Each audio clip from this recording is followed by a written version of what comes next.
Sun Tzu, el arte de la guerra. Capítulo 1. Sobre la evaluación.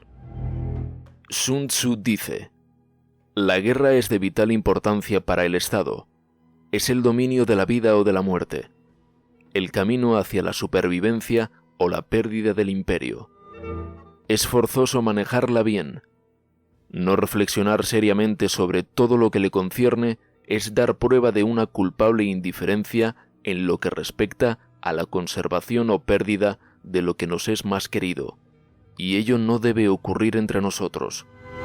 Hay que valorarla en términos de 5 factores fundamentales y hacer comparaciones entre diversas condiciones de los bandos rivales, con vistas a determinar el resultado de la guerra.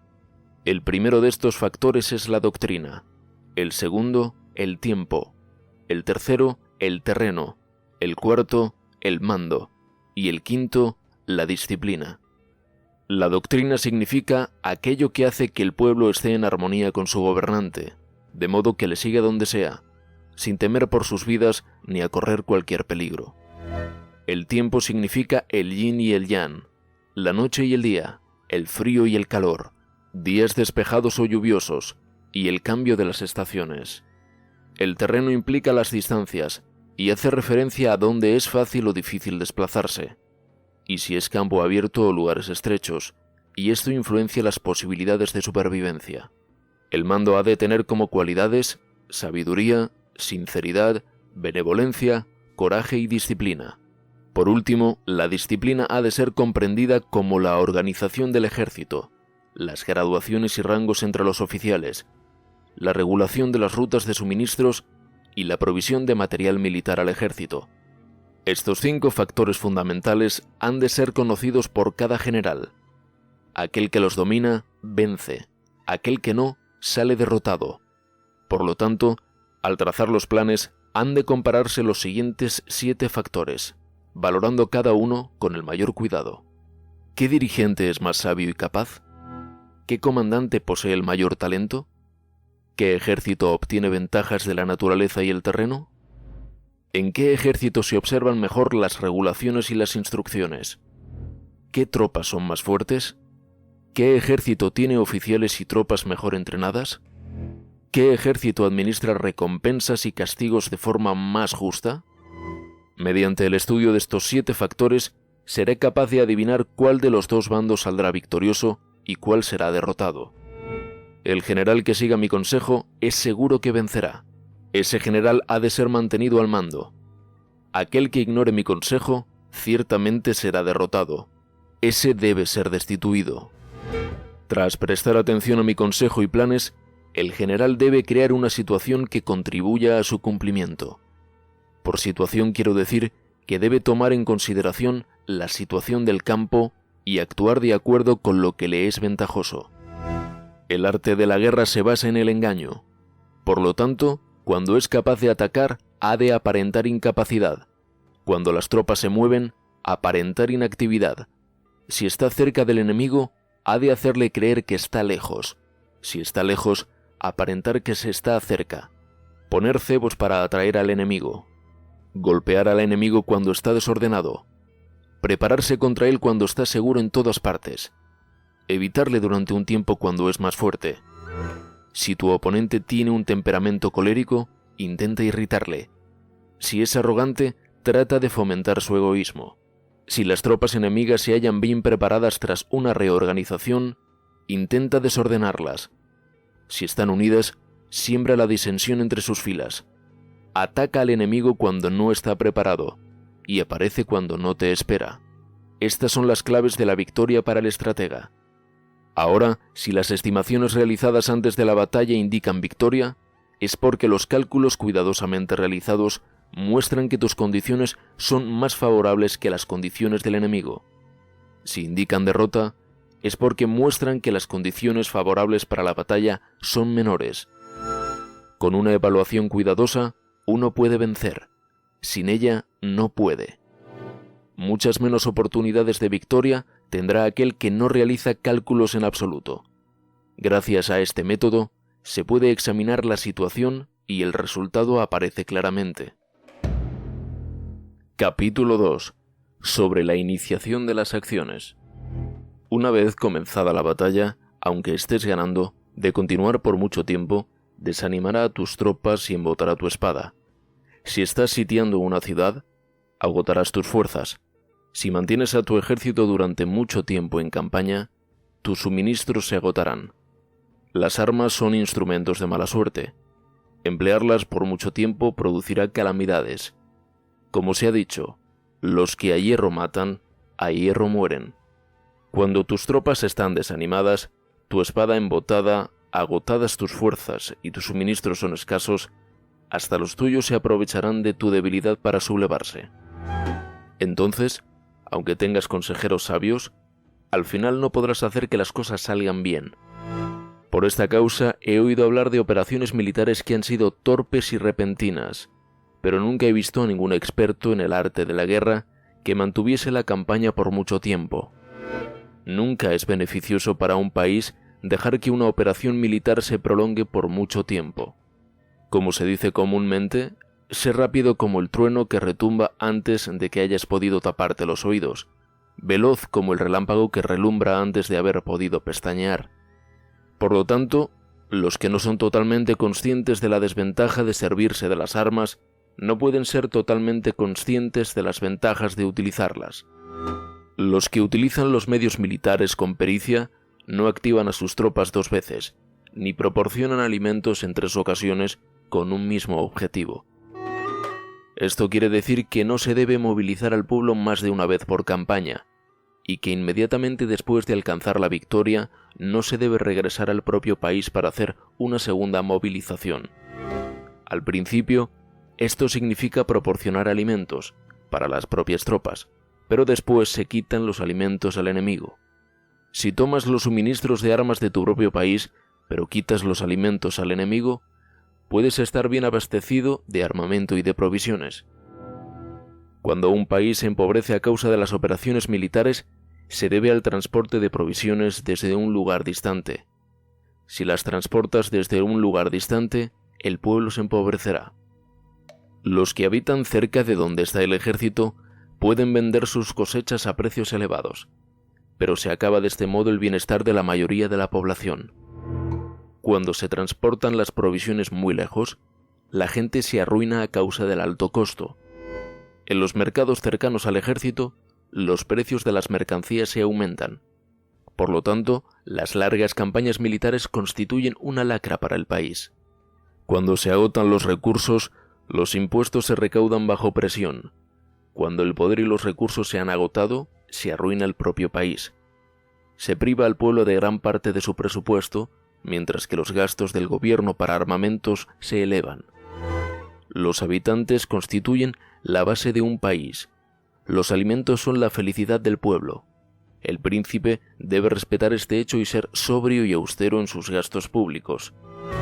En consecuencia, un general inteligente lucha por desproveer al enemigo de sus alimentos. Cada porción de alimentos tomados al enemigo equivale a 20 que te suministras a ti mismo. Así pues, lo que arrasa al enemigo es la imprudencia y la motivación de los tuyos en asumir los beneficios de los adversarios.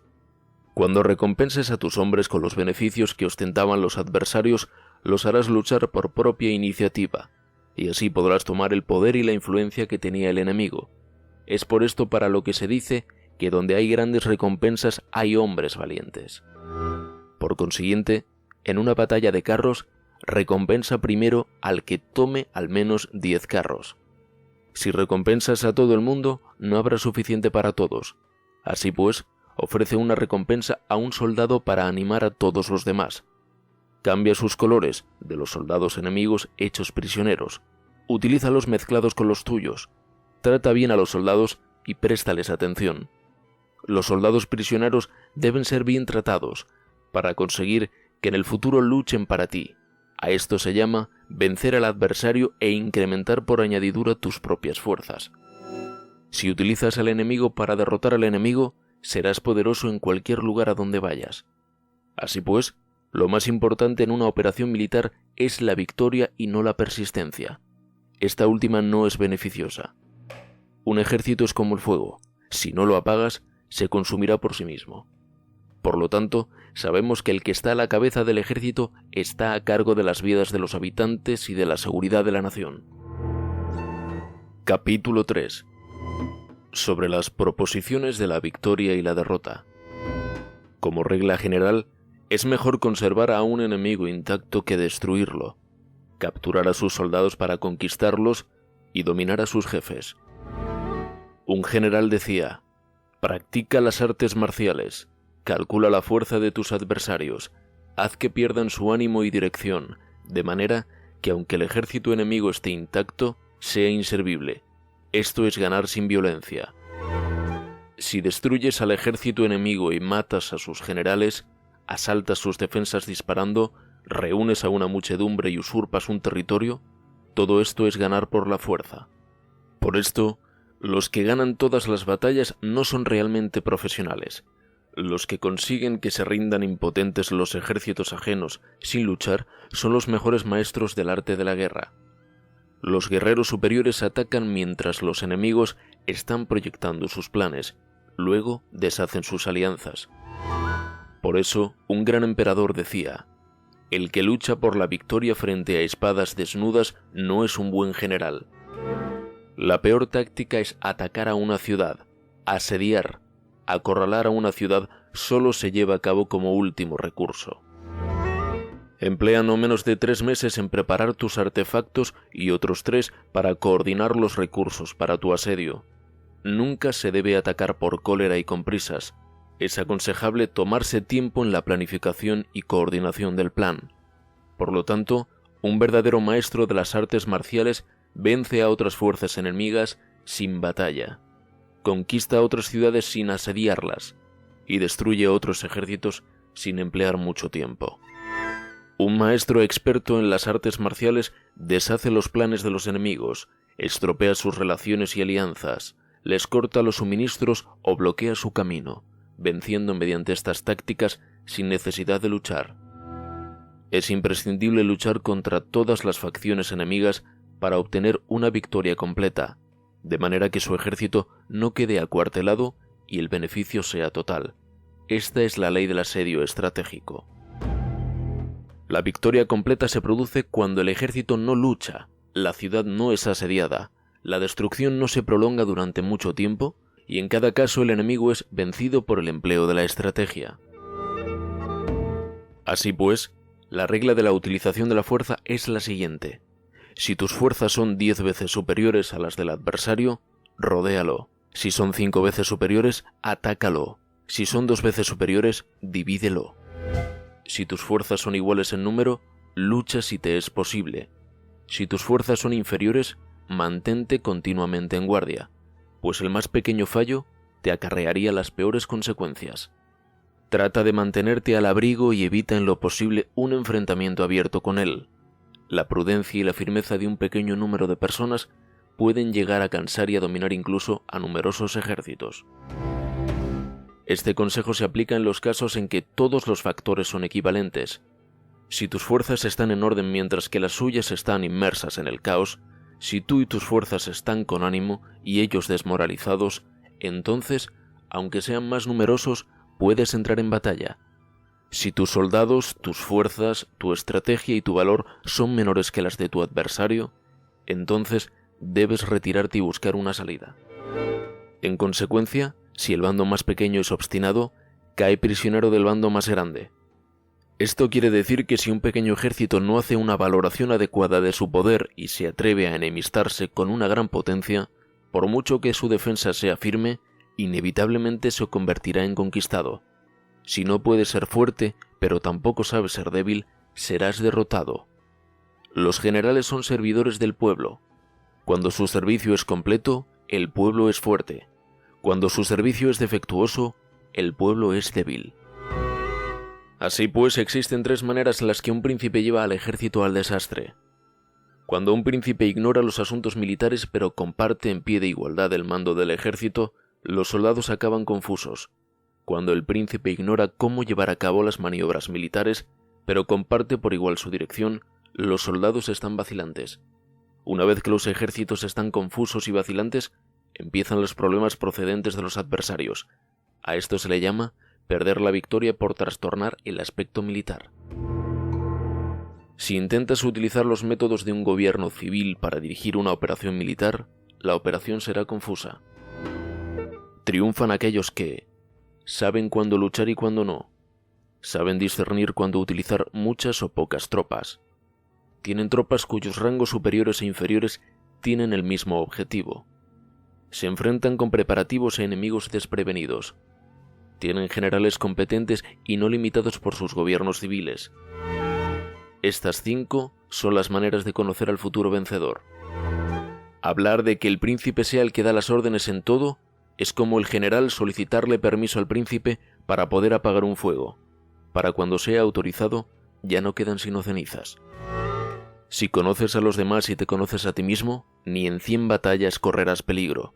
Si no conoces a los demás, pero te conoces a ti mismo, perderás una batalla y ganarás otra. Si no conoces a los demás ni te conoces a ti mismo, correrás peligro en cada batalla. Capítulo 4. Sobre la medida en la disposición de los medios. Antiguamente, los guerreros expertos se hacían a sí mismos invencibles en primer lugar y después aguardaban para descubrir la vulnerabilidad de sus adversarios. Hacerte invencible significa conocerte a ti mismo. Aguardar para descubrir la vulnerabilidad del adversario significa conocer a los demás. La invencibilidad está en uno mismo, la vulnerabilidad en el adversario. Por esto, los guerreros expertos pueden ser invencibles, pero no pueden hacer que sus adversarios sean vulnerables. Si los adversarios no tienen orden de batalla sobre el que informarse, ni negligencias o fallos de los que aprovecharse, ¿cómo puedes vencerlos aunque estén bien pertrechados? Por esto es por lo que se dice que la victoria puede ser percibida, pero no fabricada. La invencibilidad es una cuestión de defensa, la vulnerabilidad una cuestión de ataque. Mientras no hayas observado vulnerabilidades en el orden de batalla de los adversarios, oculta tu propia formación de ataque y prepárate para ser invencible, con la finalidad de preservarte. Cuando los adversarios tienen órdenes de batalla vulnerables, es el momento de salir a atacarlos. La defensa es para tiempos de escasez, el ataque para tiempos de abundancia. Los expertos en defensa se esconden en las profundidades de la tierra. Los expertos en maniobras de ataque se esconden en las más elevadas alturas del cielo. De esta manera, pueden protegerse y lograr la victoria total. En situaciones de defensa, acalláis las voces y borráis las huellas, escondidos como fantasmas y espíritus bajo tierra, invisibles para todo el mundo. En situaciones de ataque, vuestro movimiento es rápido y vuestro grito fulgurante, veloz como el trueno y el relámpago, para los que no se puede uno preparar, aunque vengan del cielo. Prever la victoria cuando cualquiera la puede conocer no constituye verdadera destreza.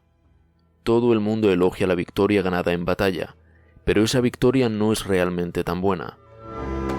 Todo el mundo elogia la victoria en la batalla, pero lo verdaderamente deseable es poder ver el mundo de lo sutil y darte cuenta del mundo de lo oculto, hasta el punto de ser capaz de alcanzar la victoria donde no existe forma. No se requiere mucha fuerza para levantar un cabello. No es necesario tener una vista aguda para ver el sol y la luna, ni se necesita tener mucho oído para escuchar el retumbar del trueno. Lo que todo el mundo conoce no se llama sabiduría. La victoria sobre los demás obtenida por medio de la batalla no se considera una buena victoria. En la antigüedad, los que eran conocidos como buenos guerreros vencían cuando era fácil vencer. Si solo eres capaz de asegurar la victoria tras enfrentarte a un adversario en un conflicto armado, esa victoria es una dura victoria. Si eres capaz de ver lo sutil y de darte cuenta de lo oculto, irrumpiendo antes del orden de batalla, la victoria así obtenida es una victoria fácil. En consecuencia, las victorias de los buenos guerreros no destacan por su inteligencia o su bravura. Así pues, las victorias que ganan en batalla no son debidas a la suerte. Sus victorias no son casualidades, sino que son debidas a haberse situado previamente en posición de poder ganar con seguridad, imponiéndose sobre los que ya han perdido de antemano. La gran sabiduría no es algo obvio. El mérito grande no se anuncia. Cuando eres capaz de ver lo sutil, es fácil ganar.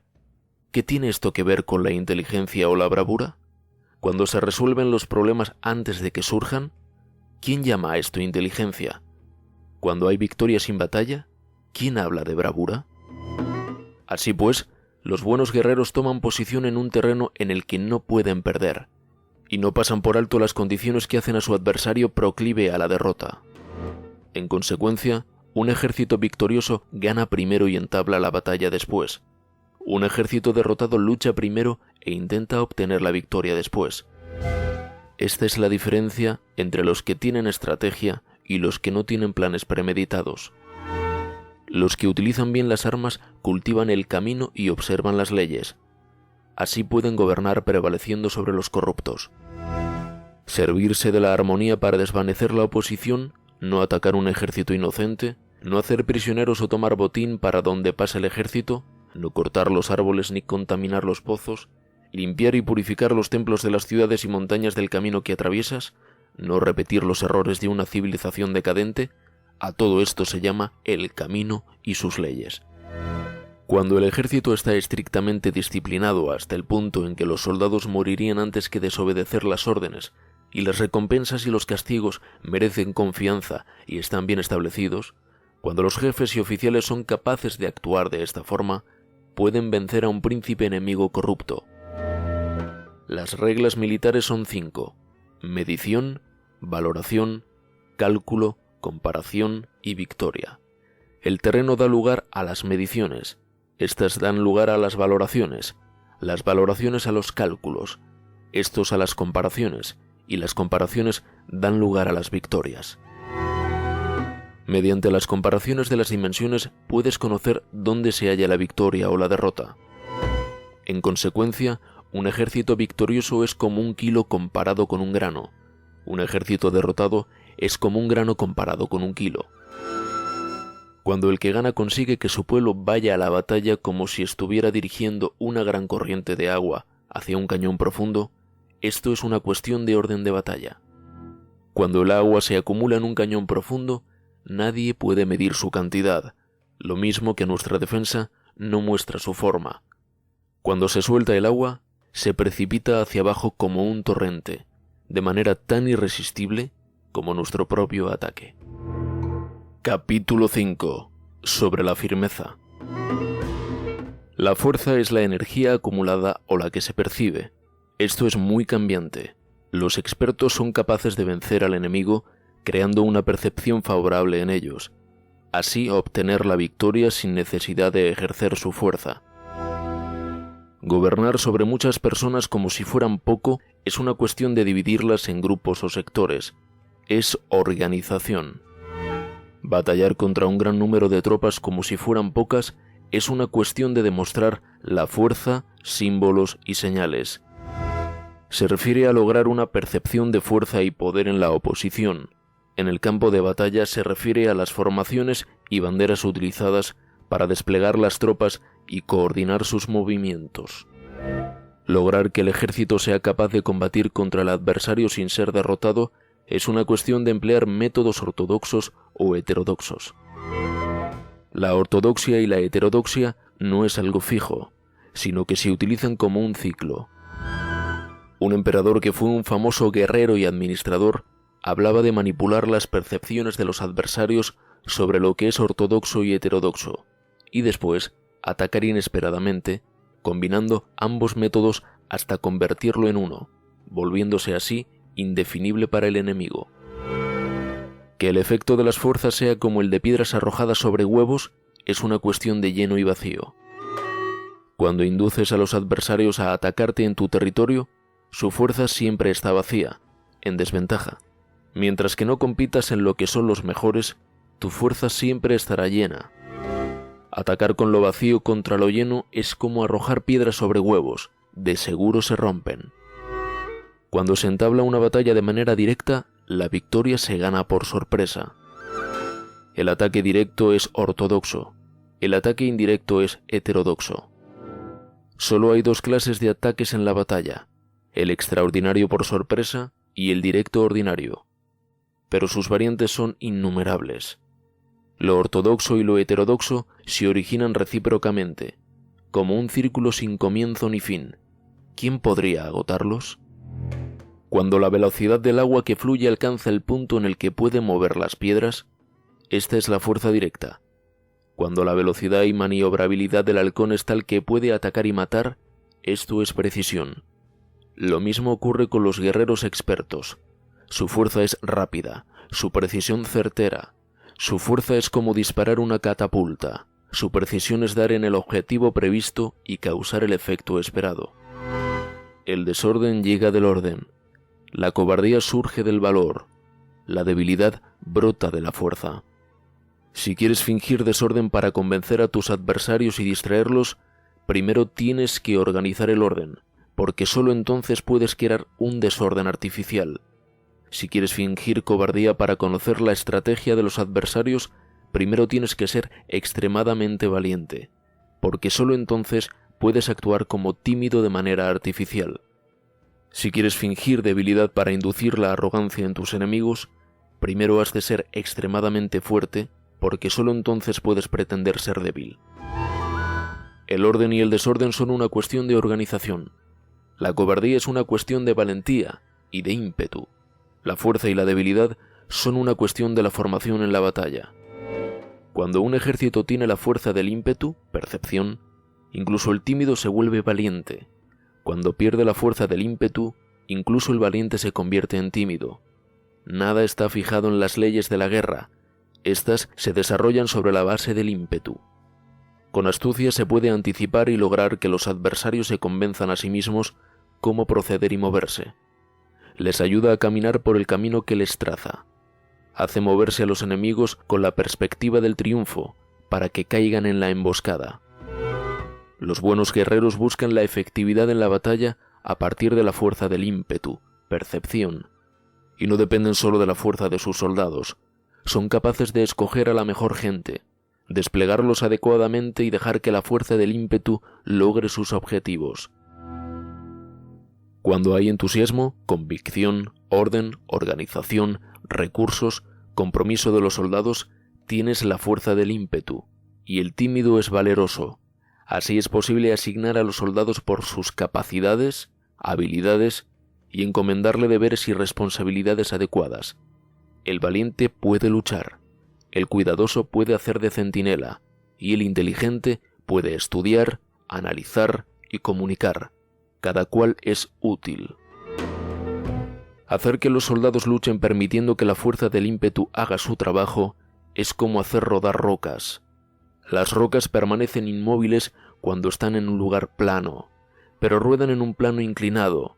Se quedan fijas cuando son cuadradas, pero giran si son redondas. Por lo tanto, cuando se conduce a los hombres a la batalla con astucia, el impulso es como rocas redondas que se precipitan montaña abajo. Esta es la fuerza que produce la victoria. Capítulo 6. Sobre lo lleno y lo vacío. Los que anticipan, se preparan y llegan primero al campo de batalla y esperan al adversario, están en posición descansada. Los que llegan los últimos al campo de batalla, los que improvisan y entablan la lucha, quedan agotados. Los buenos guerreros hacen que los adversarios vengan a ellos y de ningún modo se dejan atraer fuera de su fortaleza. Si haces que los adversarios vengan a ti para combatir, su fuerza estará siempre vacía. Si no sales a combatir, tu fuerza estará siempre llena. Este es el arte de vaciar a los demás y de llenarte a ti mismo. Lo que impulsa a los adversarios a venir hacia ti por propia decisión es la perspectiva de ganar. Lo que desanima a los adversarios de ir hacia ti es la probabilidad de sufrir daños. Cuando los adversarios están en posición favorable, debes cansarlos. Cuando están bien alimentados, cortar los suministros. Cuando están descansando, hacer que se pongan en movimiento. Ataca inesperadamente, haciendo que los adversarios se agoten corriendo para salvar sus vidas. Interrumpe sus provisiones, arrasa sus campos y corta sus vías de aprovisionamiento. Aparece en lugares críticos y ataca donde menos se lo esperen, haciendo que tengan que acudir al rescate. Aparece donde no puedan ir. Se dirige hacia donde menos se lo esperen. Para desplazarte cientos de kilómetros sin cansancio, atraviesa tierras despobladas. Atacar un espacio abierto no significa solo un espacio en el que el enemigo no tiene defensa. Mientras su defensa no sea estricta, el lugar no esté bien guardado, los enemigos se desperdigarán ante ti como si estuvieras atravesando un territorio despoblado. Para tomar infaliblemente lo que atacas, ataca donde no haya defensa. Para mantener una defensa infaliblemente segura, defiende donde no haya ataque. Así, en el caso de los que son expertos en el ataque, sus enemigos no saben por dónde atacar. Cuando se cumplen las instrucciones, las personas son sinceramente leales y comprometidas. Los planes y preparativos para la defensa implantados con firmeza, siendo tan sutil y reservado que no se revelan las estrategias de ninguna forma, y los adversarios se sienten inseguros y su inteligencia no les sirve para nada. Sé extremadamente sutil, discreto, hasta el punto de no tener forma. Sé completamente misterioso y confidencial, hasta el punto de ser silencioso. De esta manera podrás dirigir el destino de tus adversarios. Para avanzar sin encontrar resistencia, arremete por sus puntos débiles. Para retirarte de manera esquiva, sé más rápido que ellos. Las situaciones militares se basan en la velocidad. Llega como el viento, muévete como el relámpago, y los adversarios no podrán vencerte. Por lo tanto, cuando quieres entrar en batalla, incluso si el adversario está atrincherado en una posición defensiva, no podrá evitar luchar si atacas en el lugar en el que debe acudir irremediablemente al rescate. Cuando no quieras entrar en batalla, incluso si trazas una línea en el terreno que quieres conservar, el adversario no puede combatir contigo porque le das una falsa pista. Esto significa que cuando los adversarios llegan para atacarte, no luchas con ellos, sino que estableces un cambio estratégico para confundirlos y llenarlos de incertidumbre. Por consiguiente, cuando induces a otros a efectuar una formación, mientras que tú mismo permaneces sin forma, estás concentrado, mientras que tu adversario está dividido. Haz que los adversarios vean como extraordinario lo que es ordinario para ti. Haz que vean como ordinario lo que es extraordinario para ti. Esto es inducir al enemigo a efectuar una formación. Una vez vista la formación del adversario, concentras tus tropas contra él. Como tu formación no está a la vista, el adversario dividirá seguramente sus fuerzas. Cuando estás concentrado formando una sola fuerza, mientras que el enemigo está dividido en 10, estás atacando a una concentración de 1 contra 10, así que tus fuerzas superan a las suyas. Si puedes atacar a unos pocos soldados con muchos, diezmarás el número de tus adversarios. Cuando estás fuertemente atrincherado, te has hecho fuerte tras buenas barricadas y no dejas filtrar ninguna información sobre tus fuerzas, sal afuera sin información precisa, ataca y conquista de manera incontenible. No han de conocer dónde piensas librar la batalla, porque cuando no se conoce, el enemigo destaca muchos puestos de vigilancia, y en el momento en el que se establecen numerosos puestos, solo tienes que combatir contra pequeñas unidades. Así pues, cuando su vanguardia está preparada, su retaguardia es defectuosa, y cuando su retaguardia está preparada, su vanguardia presenta puntos débiles. Las preparaciones de su ala derecha significarán carencia en su ala izquierda. Las preparaciones por todas partes significará ser vulnerable por todas partes. Esto significa que cuando las tropas están de guardia en muchos lugares, están forzosamente desperdigadas en pequeñas unidades. Cuando se dispone de pocos soldados, se está a la defensiva contra el adversario. El que dispone de muchos hace que el enemigo tenga que defenderse.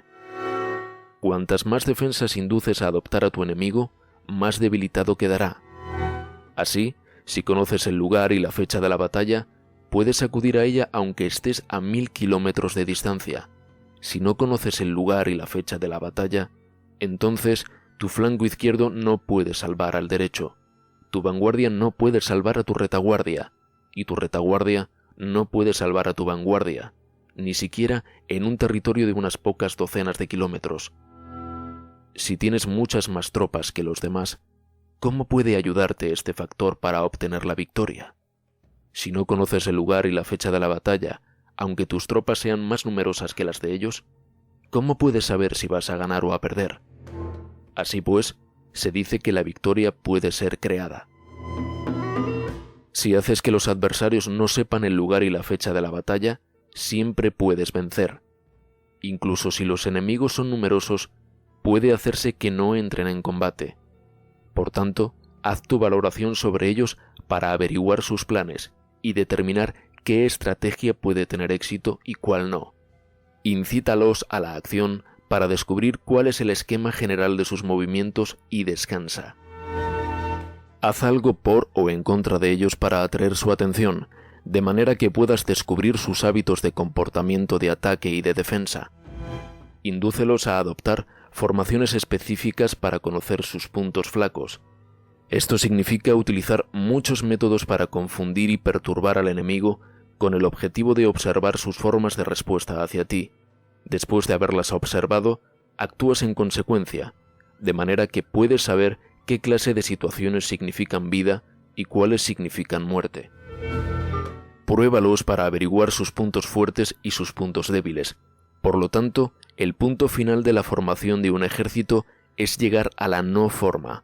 Cuando no tienes forma, los informadores no pueden descubrir nada, ya que la información no puede crear una estrategia. Una vez que no tienes forma perceptible, no dejas huellas que puedan ser seguidas. Los informadores no encuentran ninguna grieta por donde mirar y los que están a cargo de la planificación no pueden establecer ningún plan realizable. La victoria sobre multitudes mediante formaciones precisas debe ser desconocida para las multitudes. Todo el mundo conoce la forma mediante la que resultó vencedor, pero nadie conoce la forma mediante la que aseguró la victoria.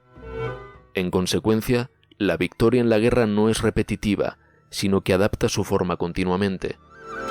Determinar los cambios apropiados significa no repetir las estrategias previas para obtener la victoria. Para lograrla, puedo adaptarme desde el principio a cualquier formación que los adversarios puedan adoptar. Las formaciones son como el agua. La naturaleza del agua es evitar lo alto e ir hacia abajo. La naturaleza de los ejércitos es evitar lo lleno y atacar lo vacío. El flujo del agua está determinado por la tierra.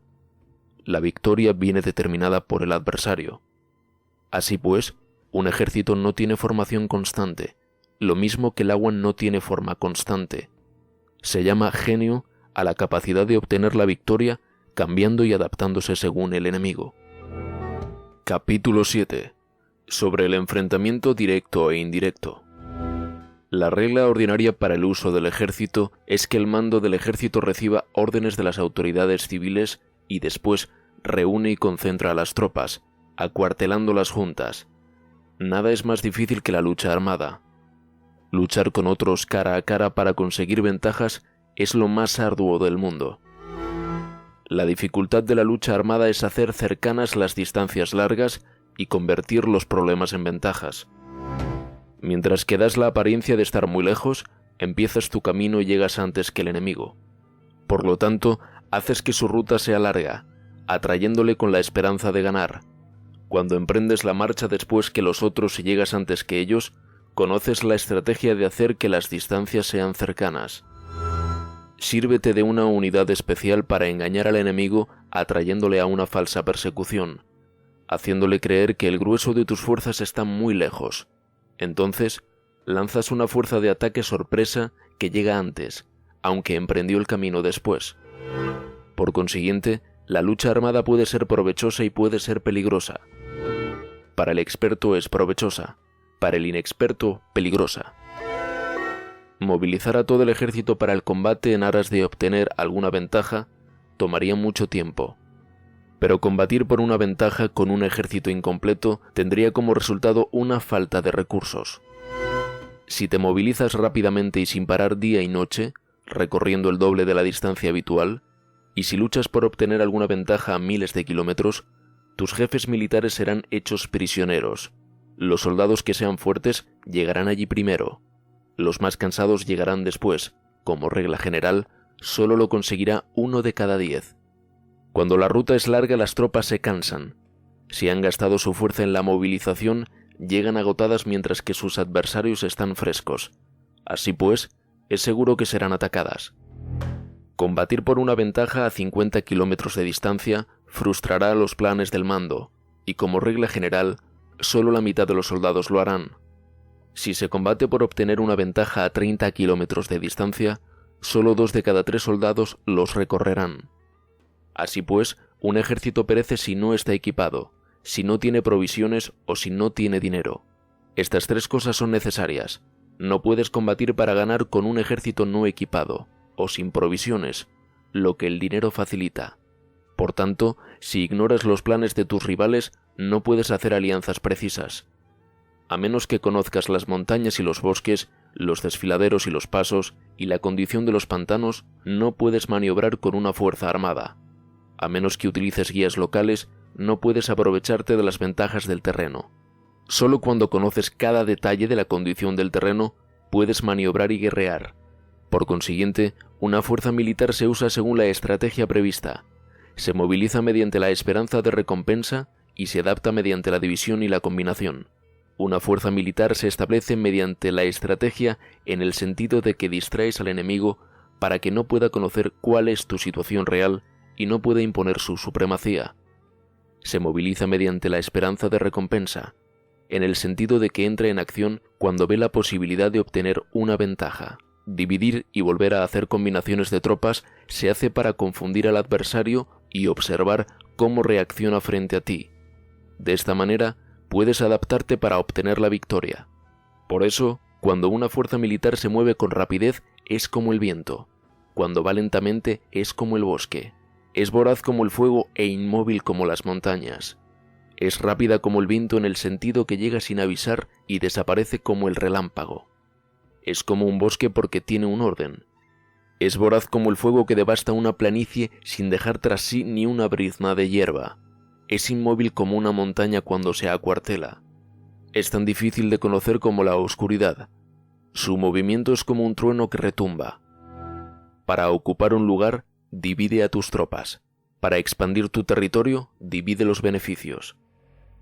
La regla general de las operaciones militares es desproveer de alimentos al enemigo todo lo que se pueda. Sin embargo, en localidades donde la gente no tiene mucho, es necesario dividir a las tropas en grupos más pequeños para que puedan tomar en diversas partes lo que necesitan, ya que sólo así tendrán suficiente. En cuanto a dividir el botín, significa que es necesario repartirlo entre las tropas para guardar lo que ha sido ganado, no dejando que el enemigo lo recupere. Actúa después de haber hecho una estimación. Gana el que conoce primero la medida de lo que está lejos y lo que está cerca. Esta es la regla general de la lucha armada. El primero que hace el movimiento es el invitado. El último es el anfitrión. El invitado lo tiene difícil, el anfitrión lo tiene fácil. Cerca y lejos significan desplazamiento. El cansancio, el hambre y el frío surgen del desplazamiento. Un antiguo libro que trata de asuntos militares dice: las palabras no son escuchadas, para eso se hacen los símbolos y los tambores. Las banderas y los estandartes se hacen a causa de la ausencia de visibilidad. Símbolos, tambores, banderas y estandartes se utilizan para concentrar y unificar los oídos y los ojos de los soldados. Una vez que están unificados, el valiente no puede actuar solo, ni el tímido puede retirarse solo. Esta es la regla general del empleo de un grupo. Unificar los oídos y los ojos de los soldados significa hacer que miren y escuchen al unísono de manera que no caigan en la confusión y el desorden. Las señales se utilizan para indicar direcciones e impedir que los individuos vayan a donde se les antoje. Así pues, en batallas nocturnas utiliza fuegos y tambores, y en batallas diurnas sírvete de banderas y estandartes para manipular los oídos y los ojos de los soldados. Utiliza muchas señales para confundir las percepciones del enemigo y hacerle temer tu temible poder militar. De esta forma, haces desaparecer la energía de sus ejércitos y desmoralizas a sus generales. En primer lugar, has de ser capaz de mantenerte firme en tu propio corazón. Solo entonces puedes desmoralizar a los generales enemigos. Por esto, la tradición afirma que los habitantes de otros tiempos tenían la firmeza para desmoralizar, y la antigua ley de los que conducían carros de combate decía que cuando la mente original es firme, la energía fresca es victoriosa. De este modo, la energía de la mañana está llena de ardor, la del mediodía decae, y la energía de la noche se retira. En consecuencia, los expertos en el manejo de las armas prefieren la energía entusiasta, atacan la decadente y la que se bate en retirada. Son ellos los que dominan la energía.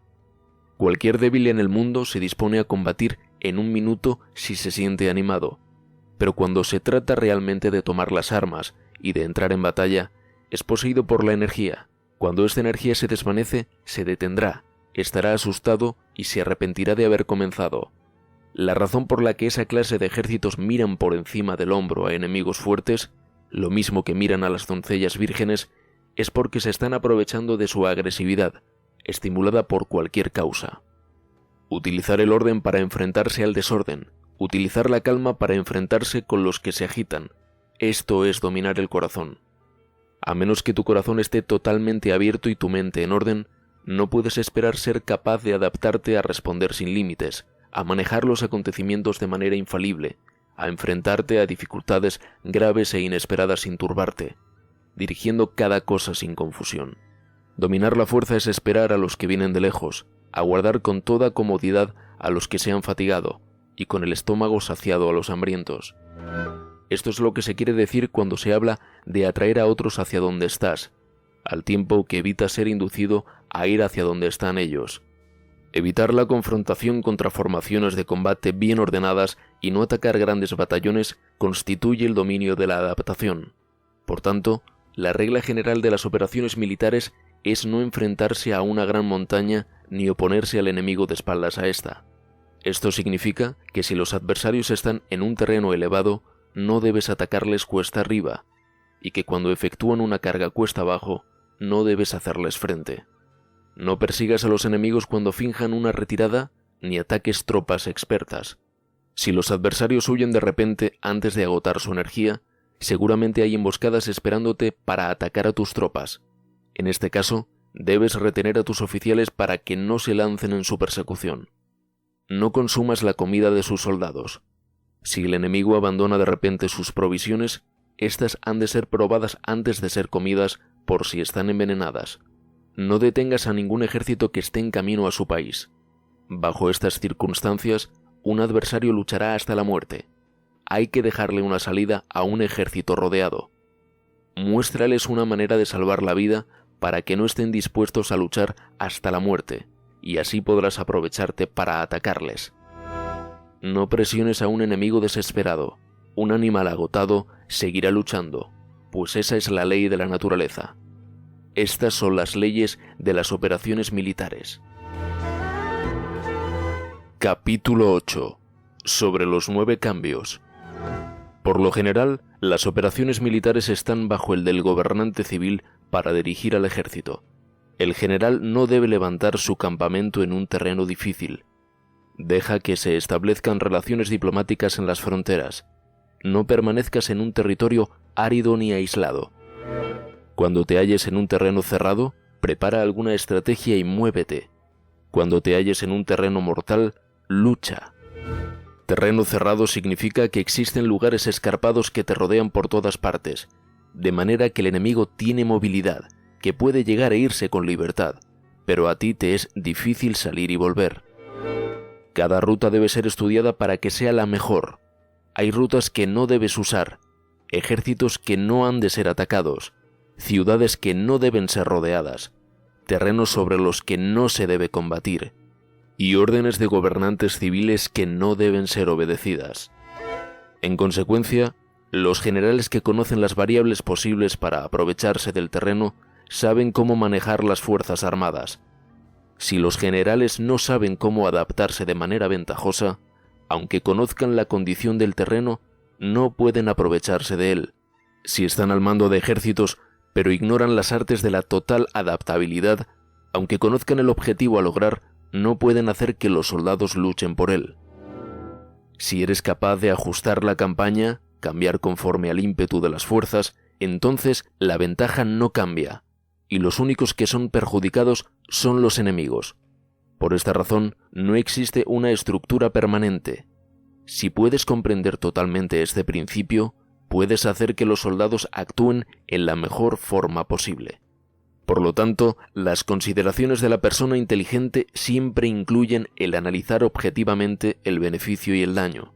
Cuando considera el beneficio, su acción se expande. Cuando considera el daño, sus problemas pueden resolverse. El beneficio y el daño son interdependientes, y los sabios los tienen en cuenta. Por ello, lo que retiene a los adversarios es el daño. Lo que les mantiene ocupados es la acción, y lo que les motiva es el beneficio. Cansa a los enemigos manteniéndolos ocupados y no dejándoles respirar, pero antes de lograrlo, tienes que realizar previamente tu propia labor.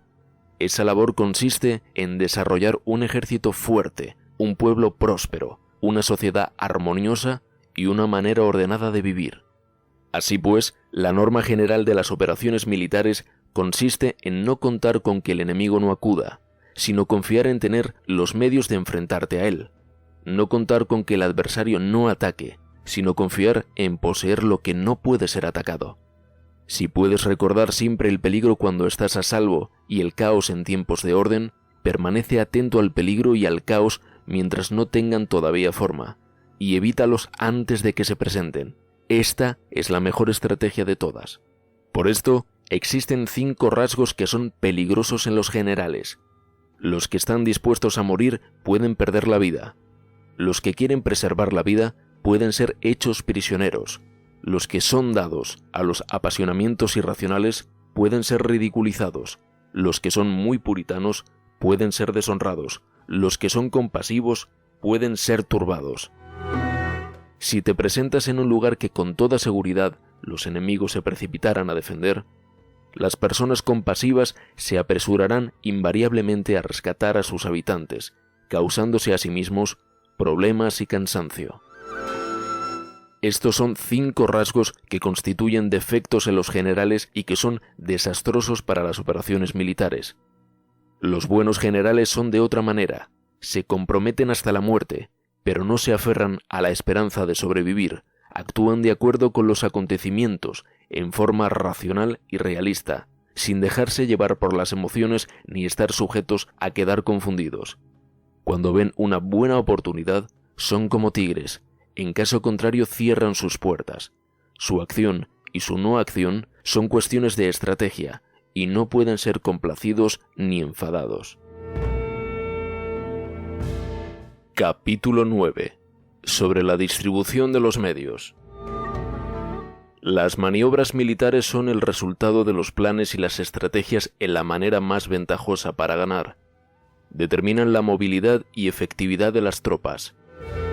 Si vas a colocar tu ejército en posición de observar al enemigo, atraviesa rápido las montañas y vigílalos desde un valle. Considera el efecto de la luz y mantente en la posición más elevada del valle. Cuando combatas en una montaña, ataca desde arriba hacia abajo y no al revés. Combate estando cuesta abajo y nunca cuesta arriba. Evita que el agua divida tus fuerzas. Aléjate de las condiciones desfavorables lo antes que te sea posible. No te enfrentes a los enemigos dentro del agua. Es conveniente dejar que pasen la mitad de sus tropas y en ese momento dividirlas y atacarlas. No te sitúes río abajo. No camines en contra de la corriente, ni en contra del viento. Si acampas en la ribera de un río, tus ejércitos pueden ser sorprendidos de noche, empujados a ahogarse o se les puede colocar veneno en la corriente. Tus barcas no deben ser amarradas corriente abajo, para impedir que el enemigo aproveche la corriente lanzando sus barcas contra ti. Si atraviesas pantanos, hazlo rápidamente. Si te encuentras frente a un ejército en medio de un pantano, permanece cerca de sus plantas acuáticas o respaldado por los árboles. En una llanura, toma posiciones desde las que sea fácil maniobrar, manteniendo las elevaciones del terreno detrás y a tu derecha, estando las partes más bajas delante y las más altas detrás. Generalmente un ejército prefiere un terreno elevado y evita un terreno bajo, aprecia la luz y detesta la oscuridad. Los terrenos elevados son estimulantes y por lo tanto la gente se halla a gusto en ellos. Además son convenientes para adquirir la fuerza del ímpetu. Los terrenos bajos son húmedos, lo cual provoca enfermedades y dificulta el combate. Cuida de la salud física de tus soldados con los mejores recursos disponibles. Cuando no existe la enfermedad en un ejército, se dice que éste es invencible. Donde haya montículos y terraplenes, sitúate en su lado soleado, manteniéndolos siempre a tu derecha y detrás. Colocarse en la mejor parte del terreno es ventajoso para una fuerza militar. La ventaja en una operación militar consiste en aprovecharse de todos los factores beneficiosos del terreno. Cuando llueve río arriba y la corriente trae consigo la espuma, si quieres cruzarlo, espera a que escampe. Siempre que un terreno presente barrancos infranqueables, lugares cerrados, trampas, riesgos, grietas y prisiones naturales, debes abandonarlo rápidamente y no acercarte a él. En lo que a mí concierne, siempre me mantengo alejado de estos accidentes del terreno, de manera que los adversarios estén más cerca que yo de ellos. Doy la cara a estos accidentes, de manera que queden a espaldas del enemigo. Entonces estás en situación ventajosa y él tiene condiciones desfavorables. Cuando un ejército se está desplazando, si atraviesa territorios montañosos con muchas corrientes de agua y pozos, o pantanos cubiertos de juncos, o bosques vírgenes llenos de árboles y vegetación, es imprescindible escudriñarlos totalmente y con cuidado, ya que estos lugares ayudan a las emboscadas y a los espías. Es esencial bajar del caballo y escudriñar el terreno, por si existen tropas escondidas para tenderte una emboscada. También podría ser que hubiera espías al acecho observándote y escuchando tus instrucciones y movimientos. Cuando el enemigo está cerca, pero permanece en calma, quiere decir que se halla en una posición fuerte. Cuando está lejos, pero intenta provocar hostilidades, quiere que avances. Si, además, su posición es accesible, eso quiere decir que le es favorable. Si un adversario no conserva la posición que le es favorable por las condiciones del terreno, y se sitúa en otro lugar conveniente, debe ser porque existe alguna ventaja táctica para obrar de esta manera. Si se mueven los árboles, es que el enemigo se está acercando. Si hay obstáculos entre los matorrales, es que has tomado un mal camino. La idea de poner muchos obstáculos entre la maleza es hacerte pensar que existen tropas emboscadas escondidas en medio de ella. Si los pájaros alzan el vuelo, hay tropas emboscadas en el lugar. Si los animales están asustados, existen tropas atacantes. Si se elevan columnas de polvo altas y espesas, hay carros que se están acercando. Si son bajas y anchas, se acercan soldados a pie.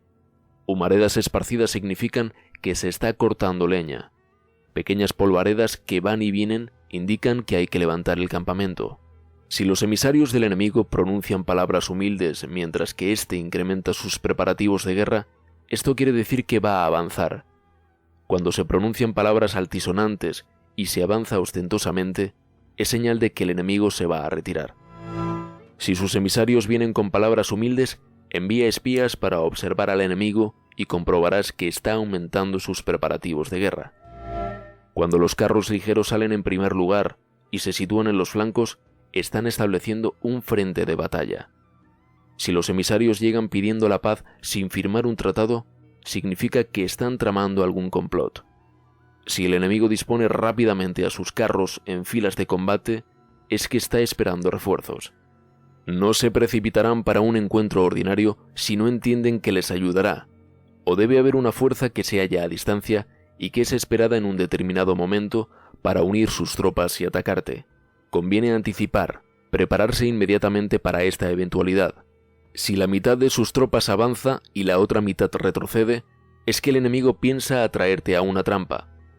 El enemigo está fingiendo en este caso confusión y desorden para incitarte a que avances. Si los soldados enemigos se apoyan unos en otros, es que están hambrientos. Si los aguadores beben en primer lugar, es que las tropas están sedientas.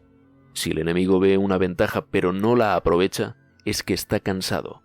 Si los pájaros se reúnen en el campo enemigo, es que el lugar está vacío. Si hay pájaros sobrevolando una ciudad, el ejército ha huido. Si se producen llamadas nocturnas, es que los soldados enemigos están atemorizados, tienen miedo y están inquietos, y por eso se llaman unos a otros. Si el ejército no tiene disciplina, esto quiere decir que el general no es tomado en serio. Si los estandartes se mueven, es que está sumido en la confusión. Las señales se utilizan para unificar el grupo. Así pues, Si se desplaza de acá para allá sin orden ni concierto, significa que sus filas están confusas. Si sus emisarios muestran irritación, significa que están cansados. Si matan sus caballos para obtener carne, es que los soldados carecen de alimentos. Cuando no tienen marmitas y no vuelven a su campamento, son enemigos completamente desesperados. Si se producen murmuraciones, faltas de disciplina y los soldados hablan mucho entre sí, quiere decir que se ha perdido la lealtad de la tropa. Las murmuraciones describen la expresión de los verdaderos sentimientos. Las faltas de disciplina indican problemas con los superiores. Cuando el mando ha perdido la lealtad de las tropas, los soldados se hablan con franqueza entre sí sobre los problemas con sus superiores. Si se otorgan numerosas recompensas, es que el enemigo se halla en un callejón sin salida. Cuando se ordenan demasiados castigos, es que el enemigo está desesperado. Cuando la fuerza de su ímpetu está agotada, otorgan constantes recompensas para tener contentos a los soldados, para evitar que se rebelen en masa. Cuando los soldados están tan agotados que no pueden cumplir las órdenes, son castigados una y otra vez para restablecer la autoridad. Ser violento al principio y terminar después temiendo a los propios soldados es el colmo de la ineptitud. Los emisarios que acuden con actitud conciliatoria indican que el enemigo quiere una tregua. Si las tropas enemigas se enfrentan a ti con ardor, pero demoran el momento de entrar en combate sin abandonar, no obstante, el terreno, has de observarlos cuidadosamente. Están preparando un ataque por sorpresa.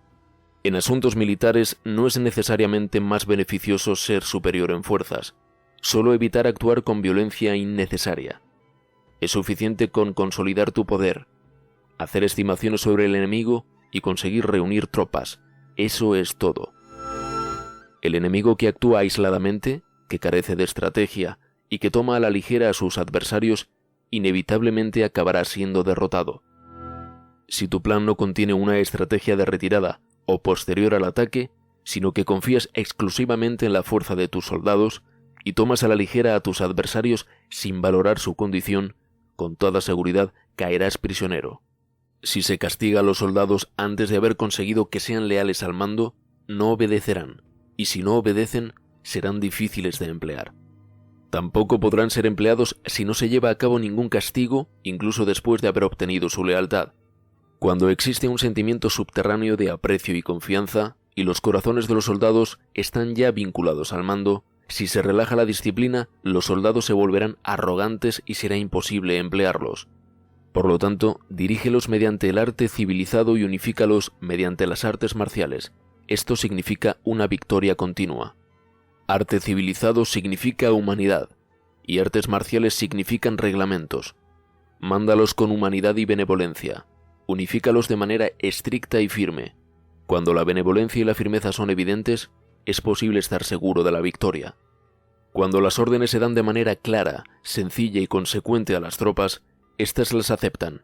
Cuando las órdenes son confusas, contradictorias y cambiantes, las tropas no las aceptan o no las entienden. Cuando las órdenes son razonables, justas, sencillas, claras y consecuentes, existe una satisfacción recíproca entre el líder y el grupo. Capítulo 10. Sobre la topología.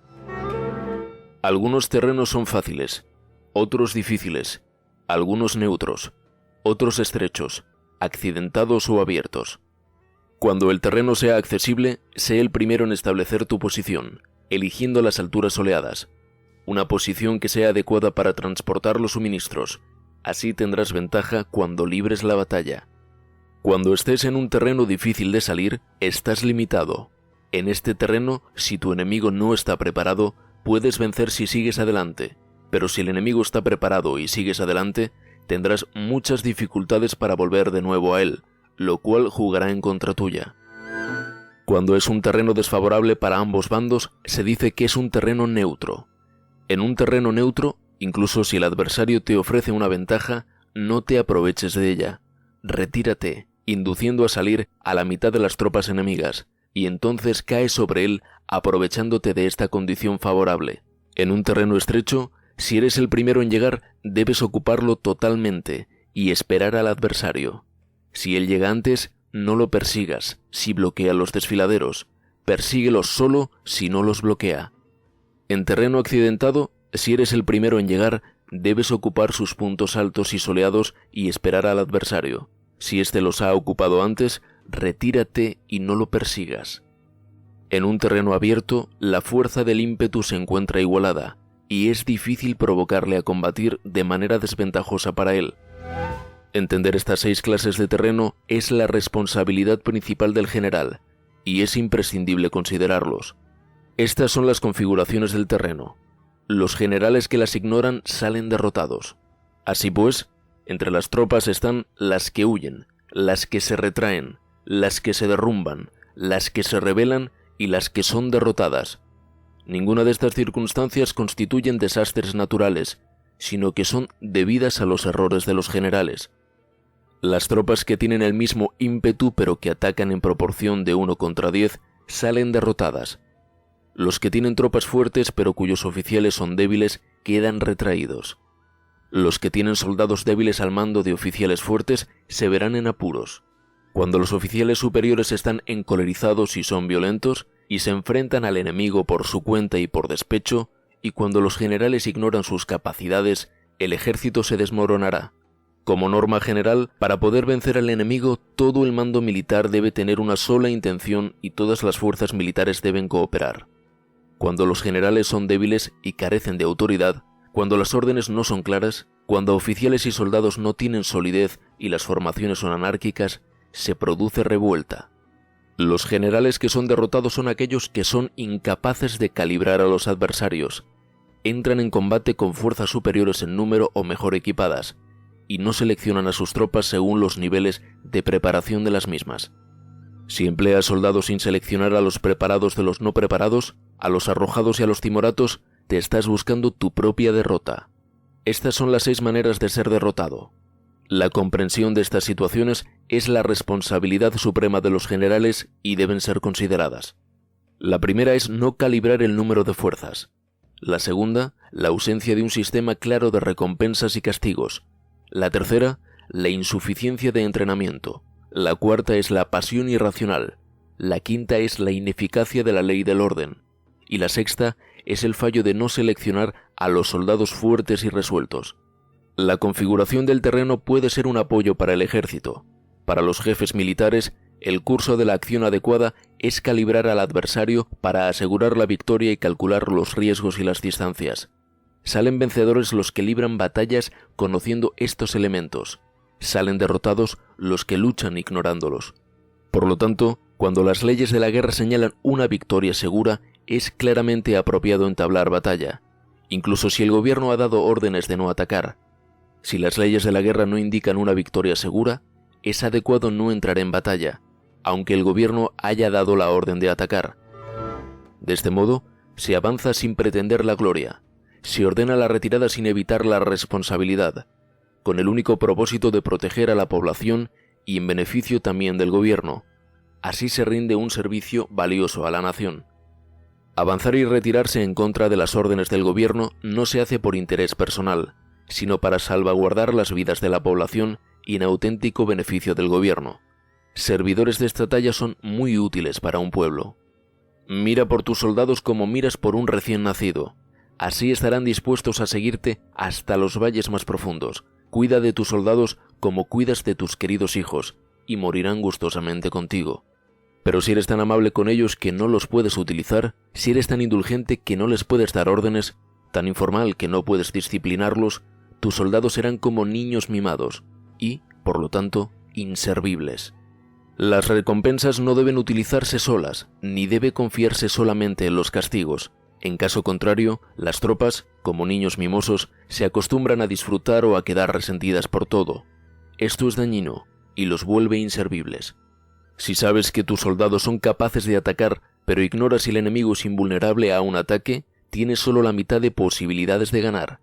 Si sabes que tu enemigo es vulnerable a un ataque, pero ignoras si tus soldados son capaces de atacar, solo tienes la mitad de posibilidades de ganar. Si sabes que el enemigo es vulnerable a un ataque y tus soldados pueden llevarlo a cabo, pero ignoras si la condición del terreno es favorable para la batalla, tienes la mitad de probabilidades de vencer. Por lo tanto, los que conocen las artes marciales no pierden el tiempo cuando efectúan sus movimientos, ni se agotan cuando atacan. Debido a esto se dice que cuando te conoces a ti mismo y conoces a los demás, la victoria no es un peligro. Cuando conoces el cielo y la tierra, la victoria es inagotable. Capítulo 11. Sobre las 9 clases de terreno. Conforme a las leyes de las operaciones militares, existen 9 clases de terreno. Si intereses locales luchan entre sí en su propio territorio, a este se le llama terreno de dispersión. Cuando los soldados están apegados a su casa y combaten cerca de su hogar, pueden ser dispersados con facilidad. Cuando penetras en un territorio ajeno, pero no lo haces en profundidad, a este se le llama territorio ligero. Esto significa que los soldados pueden regresar fácilmente. El territorio que puede resultarte ventajoso si lo tomas y ventajoso al enemigo si es él quien lo conquista, se llama terreno clave.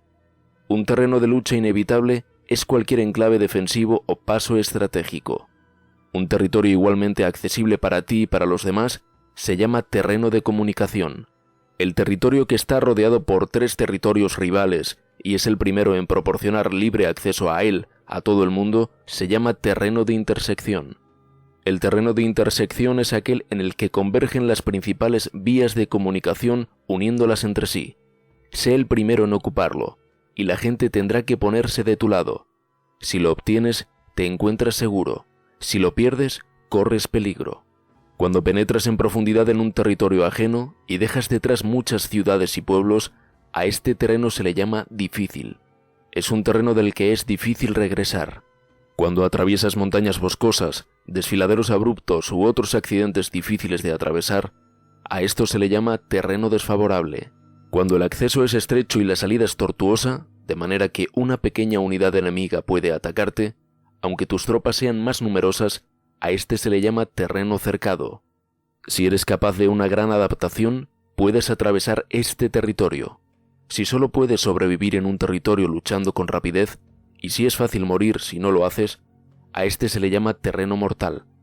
Las tropas que se encuentran en un terreno mortal están en la misma situación que si se encontraran en una barca que se hunde o en una casa ardiendo. Así pues, no combatas en un terreno de dispersión, no te detengas en un terreno ligero, no ataques en un terreno clave, ocupado por el enemigo, no dejes que tus tropas sean divididas en un terreno de comunicación. En terrenos de intersección, establece comunicaciones. En terrenos difíciles, entra aprovisionado. En terrenos desfavorables, continúa marchando. En terrenos cercados, haz planes. En terrenos mortales, lucha. En un terreno de dispersión, los soldados pueden huir. Un terreno ligero es cuando los soldados han penetrado en territorio enemigo, pero todavía no tienen las espaldas cubiertas. Por eso, sus mentes no están realmente concentradas y no están listos para la batalla. No es ventajoso atacar al enemigo en un terreno clave. Lo que es ventajoso es llegar el primero a él. No debe permitirse que quede aislado el terreno de comunicación para poder servirse de las rutas de suministros.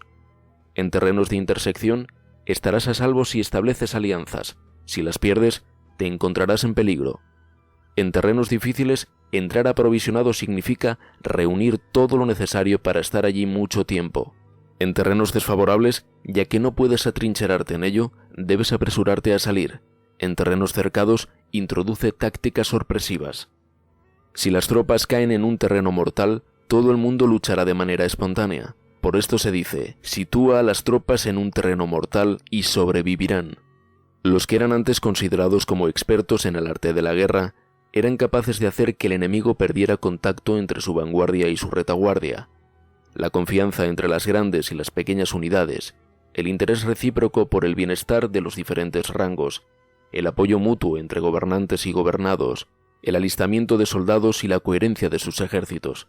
Estos expertos entraban en acción cuando les era ventajoso y se retenían en caso contrario. Introducían cambios para confundir al enemigo, atacándolos aquí y allá, aterrorizándolos y sembrando en ellos la confusión, de tal manera que no les daba tiempo para hacer planes. Se podría preguntar cómo enfrentarse a fuerzas enemigas numerosas y bien organizadas que se dirigen hacia ti. La respuesta es quitarles en primer lugar algo que aprecien y después te escucharán. La rapidez de acción es el factor esencial de la condición de la fuerza militar, aprovechándose de los errores de los adversarios, desplazándose por caminos que no esperan y atacando cuando no están en guardia. Esto significa que para aprovecharse de la falta de preparación, de visión y de cautela de los adversarios, es necesario actuar con rapidez, y que si dudas, esos errores no te servirán de nada. En una invasión, por regla general, cuanto más se adentran los invasores en el territorio ajeno, más fuertes se hacen, hasta el punto de que el gobierno nativo no puede ya expulsarlos. Escoge campos fértiles, y las tropas tendrán suficiente para comer. Cuida de su salud y evita el cansancio. Consolida su energía, aumenta su fuerza. Que los movimientos de tus tropas y la preparación de tus planes sean insondables. Consolida la energía más entusiasta de tus tropas. Ahorra las fuerzas sobrantes. Mantén en secreto tus formaciones y tus planes, permaneciendo insondable para los enemigos, y espera a que se produzca un punto vulnerable para avanzar. Sitúa a tus tropas en un punto que no tengan salida, de manera que tengan que morir antes de poder escapar. Porque, ante la posibilidad de la muerte, ¿qué no estarán dispuestas a hacer? Los guerreros dan entonces lo mejor de sus fuerzas. Cuando se hallan ante un grave peligro, pierden el miedo. Cuando no hay ningún sitio a donde ir, permanecen firmes. Cuando están totalmente implicados en un terreno, se aferran a él. Si no tienen otra opción, lucharán hasta el final. Por esta razón, los soldados están vigilantes sin tener que ser estimulados. Se alistan sin tener que ser llamados a filas. Son amistosos sin necesidad de promesas, y se puede confiar en ellos sin necesidad de órdenes. Esto significa que cuando los combatientes se encuentran en peligro de muerte, sea cual sea su rango, todos tienen el mismo objetivo y, por lo tanto, están alertas sin necesidad de ser estimulados, tienen buena voluntad de manera espontánea y sin necesidad de recibir órdenes, y puede confiarse de manera natural en ellos, sin promesas ni necesidad de jerarquía. Prohíbe los augurios para evitar las dudas, y los soldados nunca te abandonarán. Si tus soldados no tienen riquezas, no es porque las desdeñen. Si no tienen más longevidad, no es porque no quieran vivir más tiempo. El día en que se da la orden de marcha, los soldados lloran. Así pues, una operación militar preparada con pericia debe ser como una serpiente veloz que contraataca con su cola cuando alguien le ataca por la cabeza. Contraataca con la cabeza cuando alguien le ataca por la cola, y contraataca con cabeza y cola cuando alguien le ataca por el medio. Esta imagen representa el método de una línea de batalla que responde velozmente cuando es atacada. Un manual de 8 formaciones clásicas de batalla dice: haz del frente la retaguardia, haz de la retaguardia el frente, con 4 cabezas y 8 colas. Haz que la cabeza esté en todas partes, y cuando el enemigo arremeta por el centro, cabeza y cola acudirán al rescate. Puede preguntarse la cuestión de si es posible hacer que una fuerza militar sea como una serpiente rápida. La respuesta es afirmativa. Incluso las personas que se tienen antipatía, encontrándose en el mismo barco, se ayudarán entre sí en caso de peligro de zozobrar. Es la fuerza de la situación la que hace que esto suceda. Por esto, no basta con depositar la confianza en caballos atados y ruedas fijadas. Se atan los caballos para formar una línea de combate estable, y se fijan las ruedas para hacer que los carros no se puedan mover.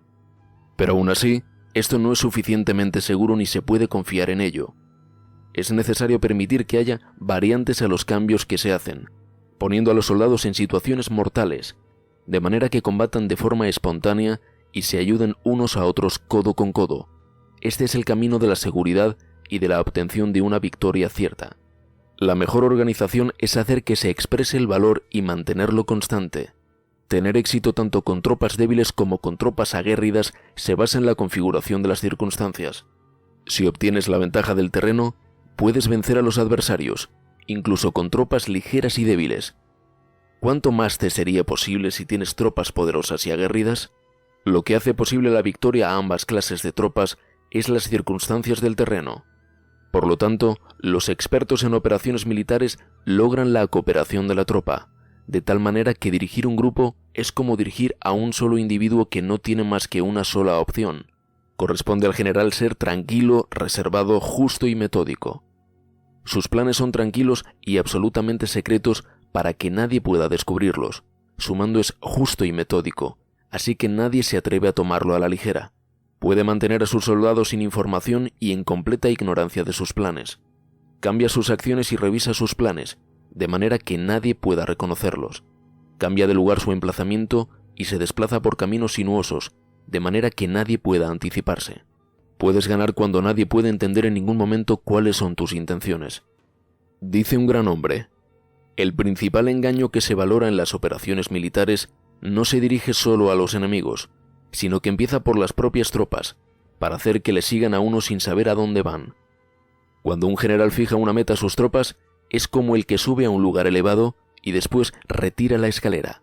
Cuando un general se adentra muy en el interior del territorio enemigo, está poniendo a prueba todo su potencial. Ha hecho quemar las naves a sus tropas y destruir sus casas. Así las conduce como un rebaño y todos ignoran hacia dónde se encaminan. Incumbe a los generales reunir a los ejércitos y ponerlos en situaciones peligrosas. También han de examinar las adaptaciones a los diferentes terrenos, las ventajas de concentrarse o dispersarse, y las pautas de los sentimientos y situaciones humanas. Cuando se habla de ventajas y de desventajas de la concentración y de la dispersión, quiere decir que las pautas de los comportamientos humanos cambian según los diferentes tipos de terreno. En general, la pauta general de los invasores es unirse cuando están en el corazón del territorio enemigo, pero tienden a dispersarse cuando están en las franjas fronterizas. Cuando dejas tu territorio y atraviesas la frontera en una operación militar, te hallas en un terreno aislado. Cuando es accesible desde todos los puntos, es un terreno de comunicación. Cuando te adentras en profundidad, estás en un terreno difícil. Cuando penetras poco, estás en un terreno ligero. Cuando a tus espaldas se hallan espesuras infranqueables y delante pasajes estrechos, estás en un terreno cercado. Cuando no haya ningún sitio a donde ir, se trata de un terreno mortal. Así pues, en un terreno de dispersión yo unificaría las mentes de los soldados. En un terreno ligero, las mantendría en contacto. En un terreno clave, les haría apresurarse para tomarlo. En un terreno de intersección, prestaría atención a la defensa. En un terreno de comunicación, establecería sólidas alianzas. En un terreno difícil, aseguraría suministros continuados. En un terreno desfavorable, urgiría a mis tropas a salir rápidamente de él. En un terreno cercado, cerraría las entradas. En un terreno mortal, indicaría a mis tropas que no existe ninguna posibilidad de sobrevivir. Por esto, la psicología de los soldados consiste en resistir cuando se ven rodeados, luchar cuando no se puede evitar y obedecer en casos extremos. Hasta que los soldados no se ven rodeados, no tienen la determinación de resistir al enemigo hasta alcanzar la victoria. Cuando están desesperados, presentan una defensa unificada. Por ello, los que ignoran los planes enemigos no pueden preparar alianzas. Los que ignoran las circunstancias del terreno no pueden hacer maniobrar a sus fuerzas. Los que no utilizan guías locales no pueden aprovecharse del terreno. Los militares de un gobierno eficaz deben conocer todos estos factores. Cuando el ejército de un gobierno eficaz ataca a un gran territorio, el pueblo no se puede unir. Cuando su poder sobrepasa a los adversarios, es imposible hacer alianzas. Si puedes averiguar los planes de tus adversarios, aprovéchate del terreno y haz maniobrar al enemigo de manera que se encuentre indefenso. En este caso, ni siquiera un gran territorio puede reunir suficientes tropas para detenerte.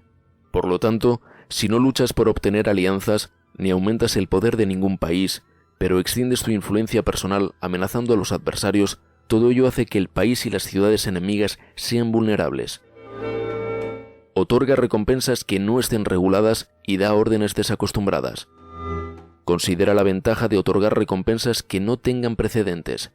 Observa cómo el enemigo hace promesas sin tener en cuenta los códigos establecidos. Maneja las tropas como si fueran una sola persona. Empléalas en tareas reales, pero no les hables. Motívalas con recompensas, pero no les comentes los perjuicios posibles. Emplea a tus soldados solo en combatir, sin comunicarles tu estrategia. Déjales conocer los beneficios que les esperan, pero no les hables de los daños potenciales. Si la verdad se filtra, tu estrategia puede hundirse. Si los soldados empiezan a preocuparse, se volverán vacilantes y temerosos. Colócalos en una situación de posible exterminio, y entonces lucharán para vivir. Ponles en peligro de muerte, y entonces sobrevivirán. Cuando las tropas afrontan peligros, son capaces de luchar para obtener la victoria. Así pues, la tarea de una operación militar es fingir acomodarse a las intenciones del enemigo. Si te concentras totalmente en este, puedes matar a su general aunque estés a kilómetros de distancia. A esto se llama cumplir el objetivo con pericia. Al principio te acomodas a sus intenciones, después matas a sus generales. Esta es la pericia en el cumplimiento del objetivo. Así, el día en que se declara la guerra, se cierran las fronteras, se rompen los salvoconductos y se impide el paso de emisarios. Los asuntos se deciden rigurosamente desde que se comienza a planificar y establecer la estrategia desde la casa o cuartel general. El rigor en los cuarteles generales en la fase de planificación se refiere al mantenimiento del secreto. Cuando el enemigo ofrece oportunidades, aprovéchalas inmediatamente. Entérate primero de lo que pretende y después anticípate a él. Mantén la disciplina y adáptate al enemigo para determinar el resultado de la guerra. Así, al principio eres como una doncella y el enemigo abre sus puertas. Entonces tú eres como una liebre suelta y el enemigo no podrá expulsarte. Capítulo 12. Sobre el arte de atacar por el fuego. Existen 5 clases de ataques mediante el fuego: quemar a las personas, quemar los suministros, quemar el equipo, quemar los almacenes y quemar las armas. El uso del fuego tiene que tener una base y exige ciertos medios. Exigen momentos adecuados para encender fuegos, concretamente cuando el tiempo es seco y ventoso. Normalmente, en ataques mediante el fuego es imprescindible seguir los cambios producidos por este. Cuando el fuego está dentro del campamento enemigo, prepárate rápidamente desde fuera. Si los soldados se mantienen en calma cuando el fuego se ha declarado, espera y no ataques. Cuando el fuego alcance su punto álgido, síguelo si puedes. Si no, espera. En general, el fuego se utiliza para sembrar la confusión en el enemigo y así poder atacarle. Cuando el fuego puede ser prendido en campo abierto, no esperes a hacerlo en su interior. Hazlo cuando sea oportuno. Cuando el fuego sea atizado por el viento, no ataques en dirección contraria a este. No es eficaz luchar contra el ímpetu del fuego, porque el enemigo luchará en este caso hasta la muerte. Si ha soplado el viento durante el día, a la noche amainará. Un viento diurno cesará al anochecer, un viento nocturno cesará al amanecer. Los ejércitos han de saber que existen variantes de las 5 clases de ataques mediante el fuego, y adaptarse a estas de manera racional. No basta saber cómo atacar a los demás con el fuego, es necesario saber cómo impedir que los demás te ataquen a ti. Así pues, la utilización del fuego para apoyar un ataque significa claridad, y la utilización del agua para apoyar un ataque significa fuerza. El agua puede incomunicar, pero no puede arrasar. El agua puede utilizarse para dividir a un ejército enemigo, de manera que su fuerza se desuna y la tuya se fortalezca. Ganar combatiendo o llevar a cabo un asedio victorioso sin recompensar a los que han hecho méritos trae mala fortuna y se hace merecedor de ser llamado avaro. Por eso se dice que un gobierno esclarecido lo tiene en cuenta y que un buen mando militar recompensa el mérito. No moviliza a sus tropas cuando no hay ventajas que obtener, ni actúa cuando no hay nada que ganar, ni luchan cuando no existe peligro. Las armas son instrumentos de mal augurio, y la guerra es un asunto peligroso. Es indispensable impedir una derrota desastrosa, y por lo tanto, no vale la pena movilizar un ejército por razones insignificantes. Las armas solo deben utilizarse cuando no existe otro remedio. Un gobierno no debe movilizar un ejército por ira, y los jefes militares no deben provocar la guerra por cólera. Actúa cuando sea beneficioso, en caso contrario, desiste. La ira puede convertirse en alegría, y la cólera puede convertirse en placer, pero un pueblo destruido no puede hacérsele renacer, y la muerte no puede convertirse en vida. En consecuencia, un gobierno esclarecido presta atención a todo esto, y un buen mando militar lo tiene en cuenta. Esta es la manera de mantener a la nación a salvo y de conservar intacto a su ejército. Capítulo 13. Sobre la concordia y la discordia. Una operación militar significa un gran esfuerzo para el pueblo, y la guerra puede durar muchos años para obtener una victoria de un día. Así pues, fallar en conocer la situación de los adversarios por economizar en aprobar gastos para investigar y estudiar a la oposición es extremadamente inhumano, y no es típico de un buen jefe militar, de un consejero de gobierno, ni de un gobernante victorioso. Por lo tanto, lo que posibilita a un gobierno inteligente y a un mando militar sabio vencer a los demás y lograr triunfos extraordinarios con esa información esencial. La información previa no puede obtenerse de fantasmas ni espíritus, ni se puede tener por analogía, ni descubrir mediante cálculos. Debe obtenerse de personas que conozcan la situación del adversario. Existen 5 clases de espías: el espía nativo, el espía interno, el doble agente, el espía liquidable y el espía flotante. Cuando están activos todos ellos, nadie conoce sus rutas. A esto se le llama genio organizativo y se aplica al gobernante. Los espías nativos se contratan entre los habitantes de una localidad. Los espías internos se contratan entre los funcionarios enemigos. Los agentes dobles se contratan entre los espías enemigos. Los espías liquidables transmiten falsos datos a los espías enemigos. Los espías flotantes vuelven para traer sus informes. Entre los funcionarios del régimen enemigo se hallan aquellos con los que se puede establecer contacto y a los que se puede sobornar para averiguar la situación de su país y descubrir cualquier plan que se trame contra ti. También pueden ser utilizados para crear desavenencias y desarmonía. En consecuencia, nadie en las Fuerzas Armadas es tratado con tanta familiaridad como los espías, ni a nadie se le otorgan recompensas tan grandes como a ellos, ni hay asunto más secreto que el espionaje. Si no se trata bien a los espías, pueden convertirse en renegados y trabajar para el enemigo. No se pueden utilizar a los espías sin sagacidad y conocimiento. No puede uno servirse de espías sin humanidad y justicia. No se puede obtener la verdad de los espías sin sutileza.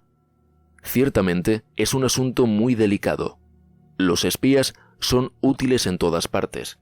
Cada asunto requiere un conocimiento previo. Si algún asunto de espionaje es divulgado antes de que el espía haya informado, éste y el que lo haya divulgado deben eliminarse. Siempre que quieras atacar a un ejército, asediar una ciudad o atacar a una persona, has de conocer previamente la identidad de los generales que la defienden, de sus aliados, sus visitantes, sus centinelas y de sus criados. Así pues, haz que tus espías averigüen todo sobre ellos. Siempre que vayas a atacar y a combatir, debes conocer primero los talentos de los servidores del enemigo, y así puedes enfrentarte a ellos según sus capacidades. Debes buscar a agentes enemigos que hayan venido a espiarte, sobornarlos e inducirlos a pasarse a tu lado, para poder utilizarlos como agentes dobles. Con la información obtenida de esta manera, puedes encontrar espías nativos y espías internos para contratarlos. Con la información obtenida de estos, puedes fabricar información falsa sirviéndote de espías liquidables. Con la información así obtenida, puedes hacer que los espías flotantes actúen según los planes previstos. Es esencial para un gobernante conocer las 5 clases de espionaje, y este conocimiento depende de los agentes dobles. Así pues, estos deben ser bien tratados. Así, solo un gobernante brillante o un general sabio que pueda utilizar a los más inteligentes para el espionaje puede estar seguro de la victoria. El espionaje es esencial para las operaciones militares, y los ejércitos dependen de él para llevar a cabo sus acciones. No será ventajoso para el ejército actuar sin conocer la situación del enemigo, y conocer la situación del enemigo no es posible sin el espionaje.